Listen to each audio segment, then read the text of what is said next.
vjen vite kota, se po më vite se s'kam vite. Po edhe një po të pyes, për kush je ore, më thuaj saktësisht që t'ja çoj Anton ka ardhur njëri këtu, ata marrin për bazë, ti them drejtorit, të lutem ore se ti po vjen, që na nxjerrësh jashtë i bie pastaj. Se kështu i bie. Të lutem, po presim.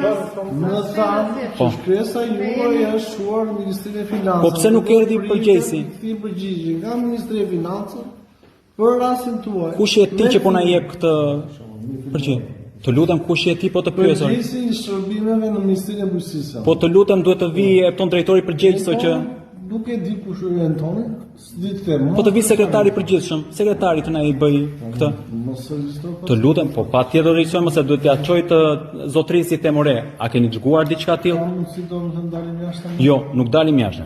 Këtu është Ministria e Bujqësisë, Zhvillim Rural, është institucion në shërbim të qytetarëve të Republikës së Shqipërisë. Ne jemi qytetarët e Shqipërisë. Kemi këtë hallin këtu dhe na thanë na prisni sa të sjellim dokumentin. A mund të vini të prisni? Jo, nuk presim jashtë, vetëm këtu brenda ku ishim tavolinë. Nëse na ka ngënjyer turpi që ndrofmi ta. Dakor? Nëse Kemi ardhur në zyrë tek Ministria e Bujqësisë për të kërkuar të lidhim kontratat e impianteve të liçenit Butrintit. Erdhëm para 10 ditësh, na thanë do vish për datën 8 prill, orën 12. Erdhëm këtu, bërëm 1-2 debate, bërën letrat gati, na thanë do në të përcjellim tek Ministria e Ekonomisë se nuk kemi të drejtë ne që t'u japim kontratat, se kanë kaluar nga Ministria e Bujqësisë tek Ministria e Ekonomisë.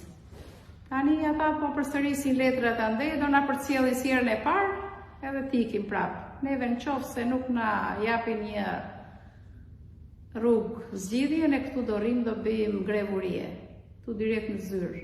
Të vi kush dojnë e s'dalim te nga zyra.